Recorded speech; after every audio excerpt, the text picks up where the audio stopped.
Hello students, आज मैं फिर से कक्षा 10 का जो टॉपिक है इकोनॉमिक अजम्पशन एंड प्लानिंग, इसका पार्ट सेकंड लेकर के आपके सामने प्रस्तुत हूँ। तो गाइस, आज हम क्या पढ़ेंगे? आर्थिक वृद्धि एवं आर्थिक विकास, सतत विकास जिसको धारणीय विकास भी बोलते हैं, पोषणीय विकास भी बोलते हैं, समावेशी विकास, मानव विकास और नियोजन के बारे में भी आज हम थोड़ा अध्ययन करेंगे।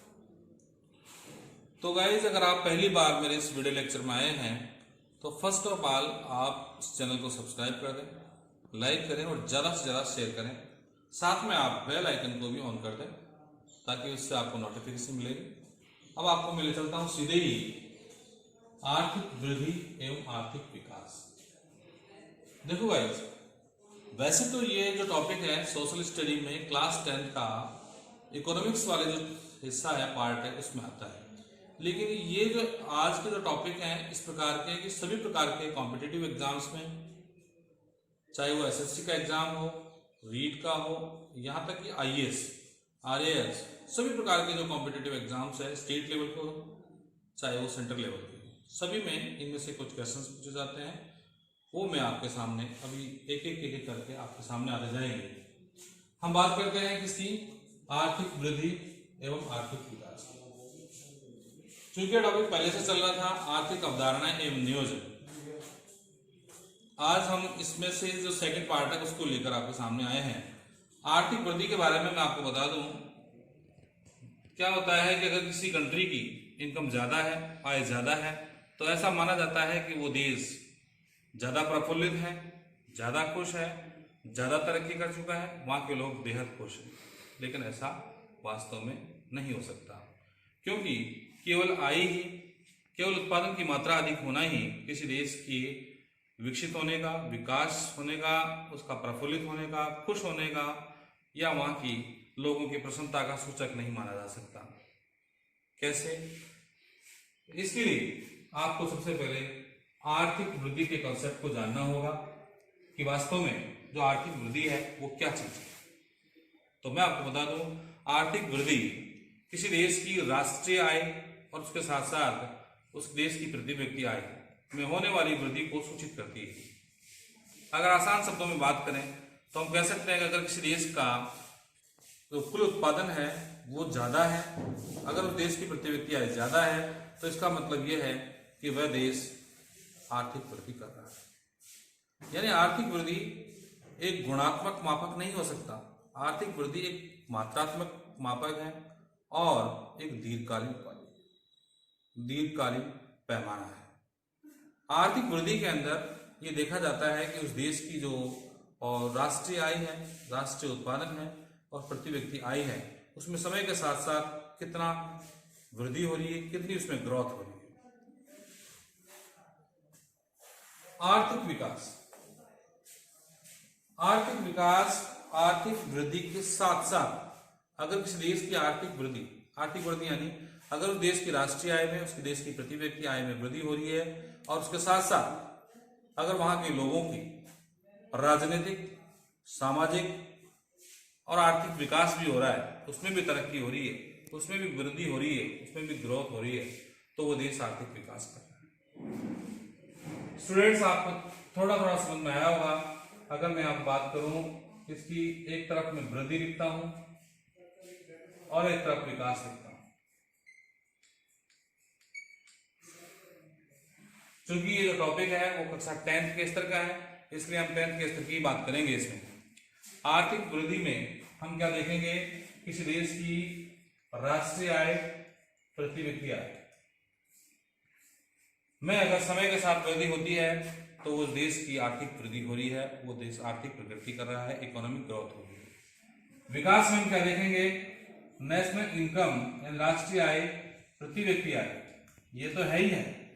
इनके साथ साथ अगर उस देश के लोगों का राजनीतिक और सामाजिक जीवन भी ग्रोथ कर रहा है, वो भी विकास कर रहा है, वो भी तरक्की कर रहा है, तो हम कह सकते हैं कि वो देश क्या कर रहा है? आर्थिक विकास कर रहा है, विकास कर रहा है।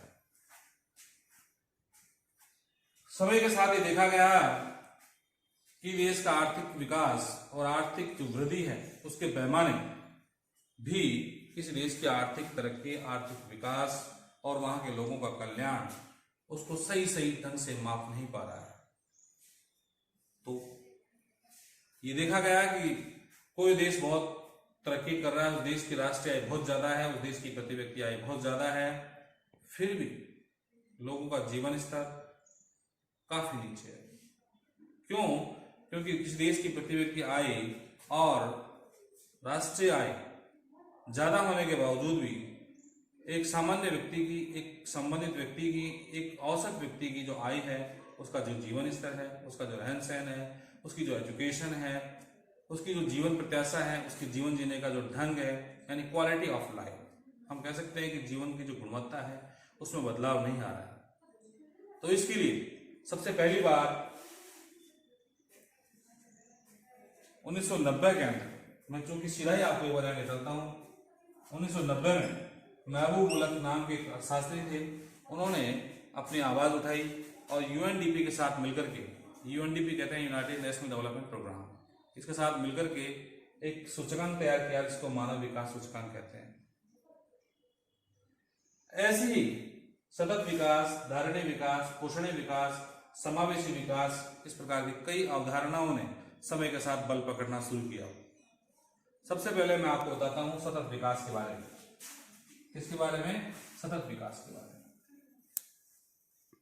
सतत विकास, धारणीय विकास और पोषणीय विकास तीनों एक ही चीजें हैं। सतत विकास में देखा जाता है और यह अवधारणा हमसे समझाती है कि वर्तमान विकास के लिए, वर्तमान लोगों के जीवन स्तर को बढ़ाने के लिए, वर्तमान जो आवश्यकता है उनको पूरा करने के लिए हम आने वाली पीढ़ियों की जो आवश्यकताएं हैं उनको भी हम पूरा करते हुए या उनको आवश्यकताओं को भी ध्यान में रखते हुए अगर हम वर्तमान में विकास करते हैं तो वो क्या कहलाता है? सतत विकास कहलाता है। वह धारणीय विकास भी कहलाता है और पोषणीय विकास भी कहलाता है। अब मैं बात कर रहा हूं कि भावी पीढ़ियों की आवश्यकताओं को ध्यान में रखते हुए वर्तमान की आवश्यकताओं को पूरा करने वाला जो विकास है वो सतत विकास कहलाता है। कैसे? सीधी सी बात है, हम जब भी कोई आर्थिक विकास करते हैं, कोई तरक्की करते हैं, उसके लिए कोई इंडस्ट्री लगाते हैं, किसी प्रकार का कोई प्रोडक्शन करते हैं, तो उसके लिए इन्वायरमेंट से संबंधित कहीं न कहीं हमें पर्यावरण का थोड़ा बहुत नुकसान करना ही पड़ता है। यानी पर्यावरणीय लाभ को ध्यान में रखते हुए, यानी जो पेड़ पौधे हैं, वो जल हैं, आदि जो भी संसाधन है पर्यावरण से संबंधित, उनको ध्यान में रखते हुए, उनको नुकसान नहीं पहुंचाते हुए अगर हम वर्तमान में उत्पादन करते हैं तो वो क्या कहलाता है?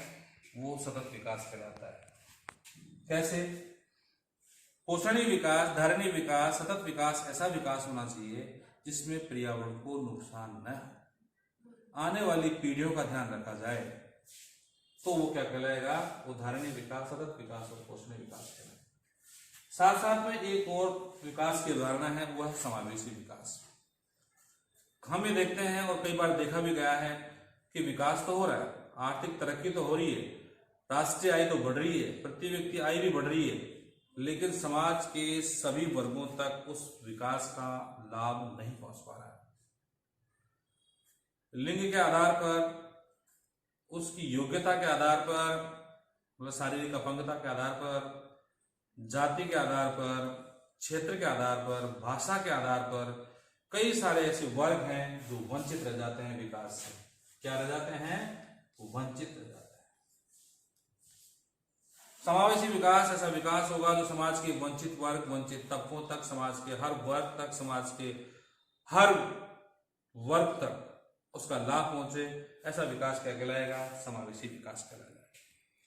अब बात होती है मानव विकास की, जो भी हम शुरुआत में कर रहे थे।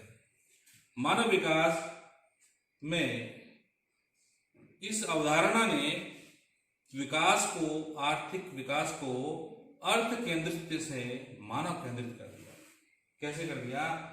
ये समझा जाने लगा और ये देखा भी गया कि विकास हो रहा है, लेकिन उस विकास को मानव के विकास से जोड़ा जाना चाहिए। और मानव के विकास के जोड़ने के लिए हमें विकल्पों को तलाशना होगा, उन विकल्पों का विस्तार करना होगा। महबूब उल हक ने यही कहा 1990 के अंदर यूएनडीपी के साथ मिलकर के, यूएनडीपी का मतलब यूनाइटेड नेशनल डेवलपमेंट प्रोग्राम, 1990 के अंदर उन्होंने मानव विकास सूचकांक तैयार किया। उस मानव विकास सूचकांक में 3 आयामों को शामिल किया, एक ज्ञान है, दूसरा स्वास्थ्य है और तीसरा जीवन स्तर। मानव विकास सूचकांक तैयार करते हुए उन्होंने कहा कि लोगों का हमें ये देखना चाहिए कि साक्षरता का स्तर क्या है, कितने लोग पढ़े लिखे हैं, उनकी एजुकेशन का लेवल क्या है। दूसरा उन्होंने कहा कि लोगों का जो स्वास्थ्य है वो कैसा है, वो हमें देखना होगा, उसकी आय अच्छी है, ठीक है, प्रति व्यक्ति देश की बढ़ रही है, लेकिन लोगों की का स्वास्थ्य कैसा है और उनकी जीवन प्रत्याशा क्या है। जीवन प्रत्याशा जीवन जीने की जो आशा है, जीवन प्रत्याशा एक इकोनॉमिक्स में कंसेप्ट है, उसमें हर देश की जीवन प्रत्याशा निकाली जाती है कि 64 है, 50 है, जो भी है। इस प्रकार जीवन स्तर, लाइफ का जो लेवल है, उसका जो क्वालिटी ऑफ लाइफ है, उसके अंदर प्रति व्यक्ति आय को शामिल किया। 3 आयामों को शामिल करते हुए इनका औसत निकाल करके उन्होंने एक मानव विकास सूचकांक तैयार किया और ये मानव विकास के अंदर हम देख रहे हैं ज्ञान, स्वास्थ्य और जीवन स्तर, 3 आयामों को शामिल किया गया। उसके बाद में देखिए भारत में नियोजन। क्या? भारत में नियोजन। भारत में नियोजन को समझने से पहले हमें देखना होगा कि वास्तव में नियोजन होता क्या है। जिस प्रकार कोई भी परिवार अपने घर में कोई भी कार्य होता है, मान लीजिए आपके घर में पापा किसी भाई की शादी कर रहे हैं, क्या कर रहे हैं? शादी कर रहे हैं, तो सबसे पहले वो देखेंगे कि हमारे पास संसाधन क्या उपलब्ध है। संसाधनों से मतलब सबसे पहले वो देखेंगे पूंजी का स्तर क्या है हमारे पास, और उस पूंजी में उस संसाधन को वो ठीक ढंग से प्रयोग करेंगे। उसके लिए कौन कौन से सामान उनको खरीदने हैं, इनकी एक पूरी प्लानिंग करेंगे और उसके बाद में उनका कुशलतम उपयोग करते हुए उस कार्य को संपादित करेंगे। ठीक इसी प्रकार से हर कंट्री, हर देश अपने देश में उपलब्ध संसाधनों को, संसाधन कौन कौन से होते हैं आप जानते हो, भूमि है, पूंजी है, श्रम है, उद्यमी है, तकनीक, ये सभी इन संसाधनों का सबसे पहले कोई भी देश क्या करेगा, वो उनको देखेगा, उनका अनुमान लगाएगा और उनको उनका श्रेष्ठतम उपयोग करने का प्रयास करेगा, कुशलतम उपयोग करेगा और उसके बाद में उस लक्ष्य को प्राप्त करने का भी प्रयास करेगा। नियोजन क्या है? देखिए, नियोजन वह तकनीक है, नियोजन वह तकनीक है जिसमें उपलब्ध संसाधनों का प्राथमिकता क्रम में निर्धारित विभिन्न लक्ष्यों के अनुकूलतम आवंटन एवं उपयोग करके उन्हें प्राप्त करने का प्रयत्न किया जाता है। ये नियोजन है। नियोजन केवल अर्थशास्त्र में नहीं, जीवन के हर जगह, जीवन में हर जगह, हर विभाग में सरकार अलग अलग तरीके से नियोजन का इस्तेमाल करती है और नियोजन आवश्यक होता है, क्योंकि अगर प्लानिंग नहीं होगी, नियोजन नहीं होगा तो कोई भी कार्य ठीक ढंग से संपादित नहीं होगा। नियोजन की सबसे पहले जो शुरुआत हुई वह कहां हुई? सोवियत संघ में। कहां हुई? सोवियत संघ में। और सोवियत संघ में नियोजन की शुरुआत होने के बाद में पहला ही जो उनका प्लान था उसमें उनको क्रांतिकारी रिजल्ट, क्रांतिकारी परिणाम आए उसके बाद में भारत में भी नियोजन को आजादी के बाद शामिल किया गया और उसके बाद उस नियोजन के तहत भारत में पंचवर्षीय योजनाओं का लगातार हर 5 साल बाद में एक प्लानिंग के तहत देश का विकास हुआ। भारत के अंदर 1930 से लेकर 1940 के बीच में बहुत सारे अर्थशास्त्री, बुद्धिजीवियों ने नियोजन के लिए अपने अपने स्तर पर अपना अपना कार्य करना स्टार्ट कर दिया था। उसी क्रम के अंदर 1934 में, ये देखिए 1934 में भारत में सर एम विश्वेश्वरैया एक अर्थशास्त्री थे, उन्होंने अपनी एक पुस्तक लिखी planned economy of India, planned economy of India. इस पुस्तक में उन्होंने भारत देश का जो नियोजन का पूरा खाका तैयार किया, अपने प्रस्ताव दिए, एक रूपरेखा तैयार की। उसके बाद 1950 में भारत में योजना आयोग की स्थापना हुई। क्योंकि 1950 तक देश आजाद हो चुका था, 1947 में हमारा देश आजाद हो गया था। उसके बाद में 1950 में भारत में योजना आयोग की स्थापना की गई। और योजना आयोग क्या है? एक संविधानेतर एवं सलाहकारी संस्था है। इसके ठीक 2 साल बाद अगस्त 1952 में भारत में राष्ट्रीय विकास परिषद की भी स्थापना की गई। यह अलग बात है कि वर्तमान में योजना आयोग नाम की संस्था समाप्त हो चुकी है। नीति आयोग की स्थापना अब इस देश में हो चुकी है, वो कार्य कर रही है। इसके बारे में हम नेक्स्ट पार्ट के अंदर पढ़ेंगे। एक बार दोबारा से मैं आपको बताना चाहूंगा पूरे जो आज हमने पढ़ा है उसके बारे में। क्लास 10 का टॉपिक था सब्जेक्ट सोशल स्टडी, टॉपिक का नाम इकोनॉमिक अजम्पशन एवं प्लान, आर्थिक अवधारणा एवं नियोजन। इसका पार्ट सेकंड हम पढ़ रहे थे आज, और इसके अंदर आर्थिक वृद्धि, सतत विकास, समावेशी विकास, मानव विकास और नियोजन। मैं आपसे कह रहा था कि इसमें ऐसे क्वेश्चंस हैं जो आपके कॉम्पिटिटिव एग्जाम्स में आ सकते। आपसे पूछा जा सकता है कि आर्थिक वृद्धि और आर्थिक विकास में से व्यापक अवधारणा कौन सी, तो आपका उत्तर होना चाहिए आर्थिक विकास।